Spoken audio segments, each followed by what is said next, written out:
why the 10-year citizenship rule would destroy integration in the UK. Hi, this is Collins, and remember, the truth only works when people understand it.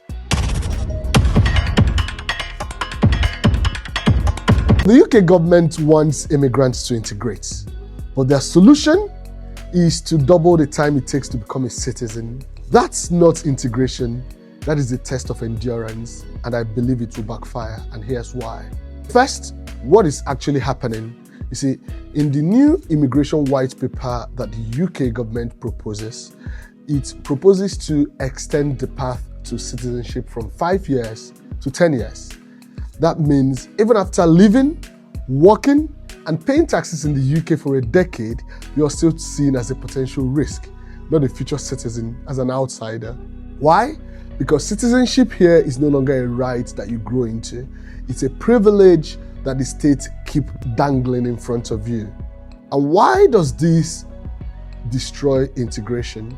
You see, the British government claims to value social cohesion. But let's be real, you can't integrate into a place that refuses to accept you. This policy creates perpetual outsiders, people who've been here for 8 to 9 years and are still treated like newcomers. It also creates some sort of emotional instability because no one can plan a real future if their status is always temporary. It also creates broken home. How do you raise British-born kids while still labeled as non-British for 10 years plus?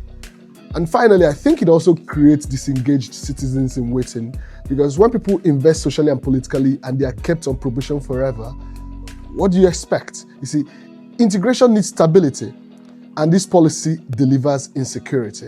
And who does this actually affect the most? You see, let's not pretend this hits everyone equally. This policy disproportionately affects low-income migrants who can't afford premium settlement routes. It also affects essential workers in care, in cleaning, and these are the people who actually keep Britain running. It also more often or more likely affects people from the global south, Africa, Asia, the Caribbean, who already face longer settlement plans and paths. Okay, so this is social engineering, and it creates a two-tier system. It creates the first people who are useful but never fully welcome, and people who are welcome but never fully integrated. You see, integration is a two-way street. You can't demand that immigrants integrate and speak English. You can't demand that they pay taxes and obey the law, and then you say to them, but still won't trust you with citizenship until 2035. That's not how belonging works. That's just the truth. Integration requires trust from the state, from the government, from the country. It also requires a path to belonging. It requires a right that grows with time, not a wall that separates people from the communities where they live. You can't keep moving the goalpost and call it fairness, okay? But has this happened in the past? I think it has. Think about Windrush all over again. I call this the Windrush 2.0. We've seen this before. The Windrush generation lived here for 40 to 50 years and still got deported. Why? Because the system never gave them secure status. They were invited to build Britain, but punished for existing too long without proof. This 10-year proposal walks the same path. I call it Windrush 2.0. We want your labor, but not your presence.